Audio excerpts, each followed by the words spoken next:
Hello and welcome to my YouTube channel Technocrats. In today's video, we will learn how to get started with the RT Toolbox 3, which is a Mitsubishi robot software. So this is tutorial number 1. We will start with making new project and selecting the robot model and their accessories. So let's get started. So this is RT Toolbox 3 right here open. So I will make a new project here and let me name this as test 1. Okay, so I will click OK. You need to wait for a few seconds until the pop-up appears. So this is the add project window, and in this you can use a project name and comment if as and when required. So the next is robot model. So the robot model, first the controller type. So there are plenty of models, so series, which are available with the Mitsubishi. So if we talk about this dash D, that is for the standalone controller type. If you talk about dash R, CR800-R, that will be for the R series CPU, or you can say the IQR plus the motion card, and it will communicate to the robot controller. And if you talk about CR800Q, that means that you have Q platform like that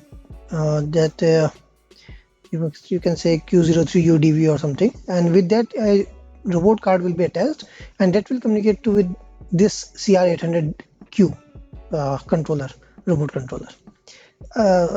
Same, we have FD series, CR750D, FQ series, and Q series, and then D, then Q. So if we talk about the CR800D, that is the first one here. So let's see.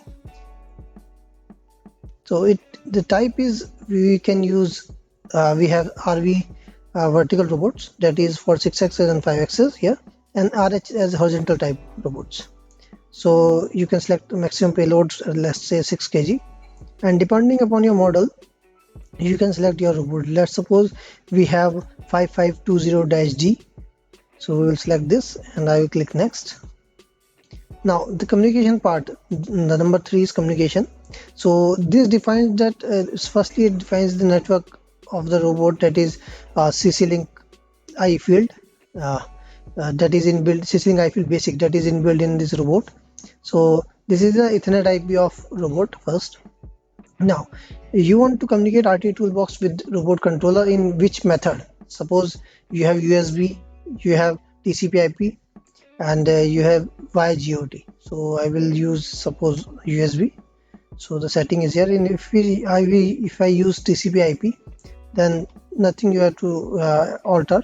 So but just make sure that your IP is in this series 192.168.0, and .20 is for robot. You can use .123 or any of the anyone which is suitable for you.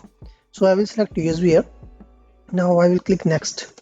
So the next means the language selection. So in our CR800D, there are basically two languages. One is Melfa Basic 6 and another is Melfa Basic 5. So you can use Melfa Basic 6 here, and the OS is in English only. So you have other options also as when required by you. So next is traveling access. Is suppose you have some access for gantry application, like you want to move the robot in X and Y direction.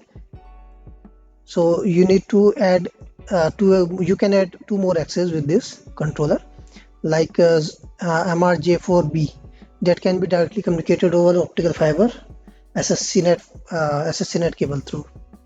So now next, this is again a robot additional access. If you are using that, you can use up to 8 axes, but in that case the 6 axis of a robot will not work, and also the gantry motor drive or motor you are using, that will also not work in that condition.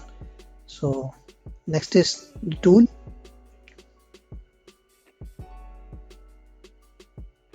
So in the tool actually we have I think 32 to 64, this is up to 16, sorry, tool 13 to total 16 tools are available there. So if you have the dimension of your tool, so you can directly enter the values.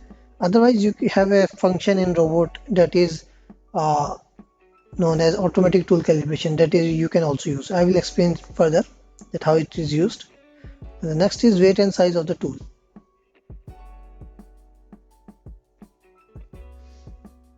So according to the robot, it's set for 6 kg weight. So that's it. If you want to change the payload, you can, so load you can change it. That is finish. So this is all with the configuration part. So that's all in this video. Stay tuned for the next video. Thank you.